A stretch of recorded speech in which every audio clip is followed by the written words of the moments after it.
بسم اللہ الرحمن الرحیم۔ نبی اکرم صلی اللہ علیہ وسلم دنیا میں اس لیے تشریف لائے تھے تاکہ آپ اللہ کے بندوں کو اللہ سے جوڑ دیں، ان کا تعلق اللہ سے قائم کر دیں، اور بندوں کے اوپر اللہ کی کیا حقوق ہیں وہ بتا دیں، اور اللہ کے بندوں کے کیا حقوق ہیں ان سے بھی لوگوں کو آگاہ کر دیں۔ اور آپ نے یہ کام بڑی ذمہ داری کے ساتھ اور بہت ہی حسن و خوبی کے ساتھ نبھایا تھا۔ اسی کے اثرات ہیں، اسی کی برکات ہیں، انہی قربانیوں کا نتیجہ ہے کہ یہ ساری چیزیں آج بھی ہمارے پاس حرف بحرف محفوظ ہیں۔ اس میں ایک حرف کی بھی کوئی کمی بیشی نہیں ہوئی، کوئی ایک نقطے کا بھی فرق نہیں ہوا۔ قرآن صحیح شکل و صورت میں موجود ہے، تمام تعلیمات آپ کی موجود ہیں، اور ایک بڑا حصہ آپ کا وہ بھی ہے جس کو آپ کی سیرت کہا جاتا ہے۔ یعنی آپ نے صرف باتیں ہی نہیں بنائی، لوگوں کو باتیں ہی نہیں بتائی، آپ نے صرف باتیں ہی نہیں کی، بلکہ کام بھی کر کے دکھایا ہے کہ ان باتوں پر کام کیسے ہوگا، ان باتوں پر عمل کیسے کیا جائے گا۔ آپ نے عملی نمونہ بھی امت کو بن کر دکھایا ہے،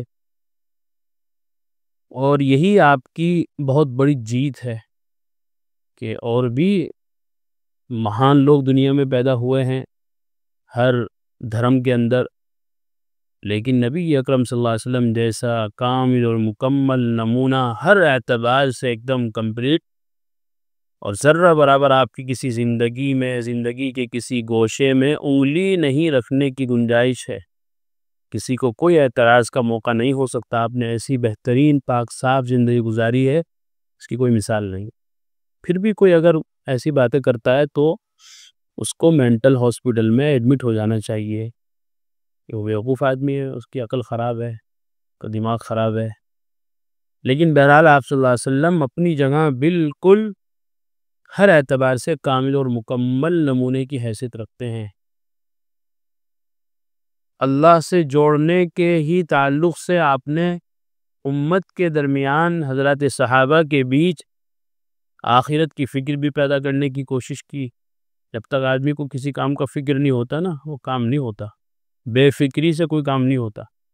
جب فکر سوار ہے، بھئی مجھے یہ کام کرنا ہے، ممی نے کہا ہے، پاپا نے کہا ہے، اسکول والوں نے کام دیا ہے، باس نے کام دیا ہے، آفس سے کام ملا ہے، وہ بے شمار مثالیں ہو سکتی ہے۔ جب تک کوئی فکر آدمی کے اوپر سوار نہ ہو تب تک کوئی کام انجام نہیں دیا جا سکتا۔ فکر اگر ہوگی تو کام بنے گا، بے فکری سے کام نہیں بنتا۔ بے فکری سے تو غفلت آتی ہے، بے توجہی آتی ہے، لاپرواہی آتی ہے۔ تو نبی اکرم صلی اللہ علیہ وسلم نے بھی امت کو فکر آخرت دلائی ہے۔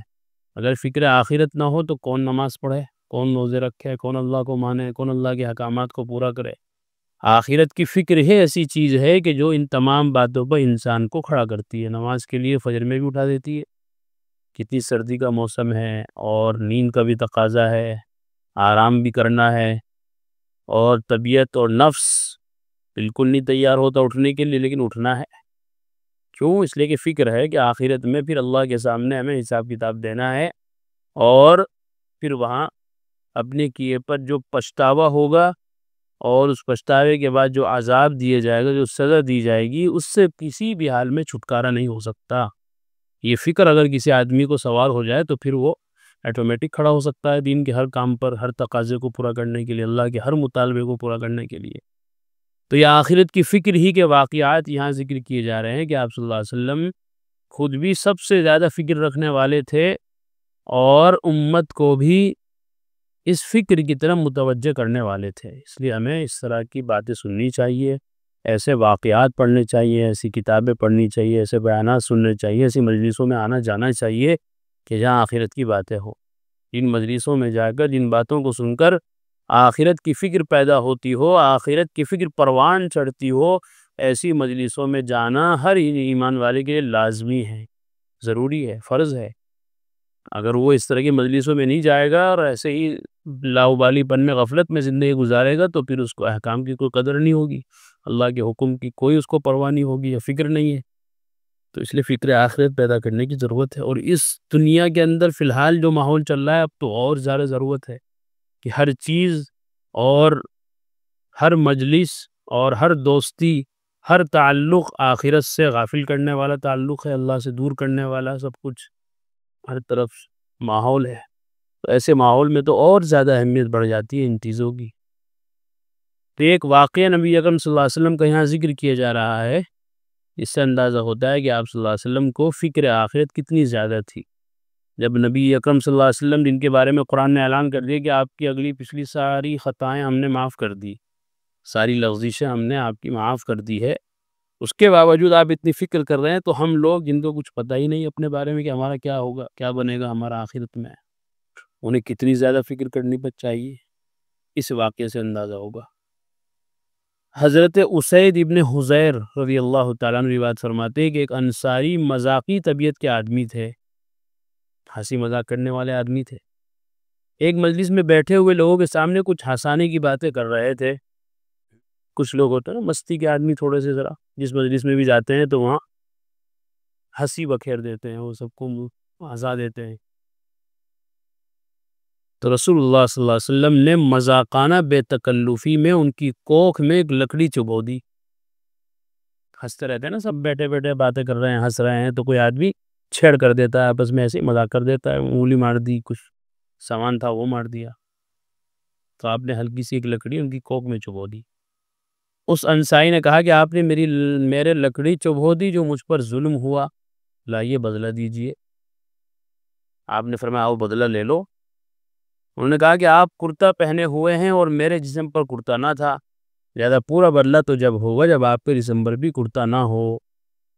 یہ سن کر رسول اللہ صلی اللہ علیہ وسلم نے اپنا کرتا اٹھا لیا. جیسے ہی آپ نے اپنا کرتا بدن سے ہٹایا، اسی وقت فوراً وہ انصاری آپ سے چمٹ گئے اور آپ کے مبارک پہلو کو چومنے لگے، اور عرض کیا کہ اس ترکیب سے یا رسول اللہ میں نے اپنا یہ مطلب نکالا ہے کہ آپ کا مبارک پہلو چومنے کا موقع مل گیا.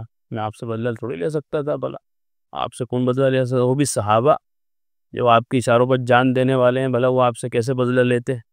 کہتے ہیں کہ یہ ہیلہ میں نے اس لیے اپنایا تاکہ میں آپ کے بدن سے چمٹ سکوں، آپ کے بدن کو چھو سکوں. اور بعض روایتوں میں یہ ہے کہ مہر نبوت کو انہوں نے چوم لیا تھا. یہ بات تو دوسری ہے کہ انصاری صحابی نے بدلہ نہ لیا، یہ تو ایک الگ بات ہوئی، بلکہ آپ کے مبارک جسم کے لپٹنے اور مقدس جسم کو چومنے کا موقع نکال لیا. مگر یہ بات قابل غور ہے کہ رسول اللہ صلی اللہ علیہ وسلم بدلہ دینے کے لیے تیار ہو گئے. یہ بڑی بات ہے. حالانکہ وہ تو ایک معمولی سی ویسے ہی مذاق ہی تھی، وہ بھی مذاق کر رہے تھے، آپ نے بھی مذاق کر دی. مذاق میں کسی کو مار دیا، پیار میں ایسے ہی کچھ کہہ دیا، تو اس سے کیا آدمی کا اس طرف ذہن بھی نہیں جاتا. لیکن آپ صلی اللہ علیہ وسلم نے فوراً بدلہ دینے کے لیے حامی بھر لی. اس سے آپ کی فکر آخرت کا اندازہ ہوتا ہے. اور کرتا اٹھا کر پورا بدلہ دینا ضروری سمجھا. امت کو چاہیے کہ آخرت کی فکر کریں، اور جس پر ذرا بھی ظلم ہو جائے فوراً اس کو راضی کریں، بدلہ دیں یا معافی مانگیں. کیونکہ دنیا میں اگر بدلہ دے دیا، لے دیا، یا معافی تلافی ہو گئی تو معاملہ بہت سستا ہے. لیکن آخرت کے اوپر اگر اس بندے نے اس کو چھوڑ دیا تو پھر وہاں بدلہ دینا یا وہاں معافی تلافی ہونا بڑا مشکل ہے. اس لیے اگر کبھی کسی سے کوئی زیادتی ہو جائے، کسی کے بارے میں، کسی کو ہمارے سے بول سے، ہمارے قول سے، ہمارے کسی عمل سے، کسی بات سے کوئی بھی اگر ذرا بھی تکلیف پہنچ جائے تو آدمی کو چاہیے فوراً اس کو راضی کرے، اس کو بدلہ دینے کے لیے تیار ہو جائے اور معافی تلافی کر لے. آخرت میں بدلہ دینے سے دنیا ہی میں بدلہ دینا اچھا ہے. اس میدان میں ذرہ برابر بھی کسی پر ظلم نہ ہوگا، ہر شخص کو اس کا بدلہ دلایا جائے گا. استاد بچوں کو بے تحاشا مارتے ہیں، اور اسی طرح ہر بڑا چھوٹے پر ناحق ہاتھ اٹھا دیتا ہے. بعض جگہ دیور جیٹ اپنی بھاوج کو پیٹ دیتے ہیں. یہ سب ظلم ہے. ان سب سے معافی مانگنا ضروری ہے. ان کو ناحق مارا پیٹا ہو یا گالی دی ہو، اس موضوع کو تفصیل سے اپنے رسالہ کسب حلال و ادائے حقوق میں لکھ چکا ہوں. حضرت مولانا عاشق الہی صاحب کہہ رہے ہیں کہ یہ باتیں میں نے بہت مختصر طور پر اشارہ کر دیا یہاں پہ، ورنہ ظلم کی اور بھی بہت ساری مثالیں ہو سکتی ہیں. لوگوں کے حقوق کھا گئے، لوگ مال کھا گئے، مکان کھا گئے، دکان کھا گئے، زمینیں کھا گئے، پیسے کھا گئے. ایسی بے شمار مثالیں ہو سکتی ہیں ناحق ظلم کی. تو یہ تو میں نے مختصر اشارتاً یہاں ذکر کر دیا، باقی تفصیل جو ہے وہ میں اپنی دوسری کتاب کے اندر لکھی ہے. بہرحال خلاصہ یہ ہے کہ ہمیں اپنی زندگی مختصر سی بہت ہی زیادہ ہوشیاری اور سمجھداری کے ساتھ گزارنے کی ضرورت ہے۔ لاپرواہی نہ ہو، غفلت نہ ہو، کوتاہی نہ ہو، ہماری کوتاہی سے کسی کو کوئی تکلیف نہ پہنچ جائے، یہ ہر آدمی کو ہر وقت احساس ہونا چاہیے۔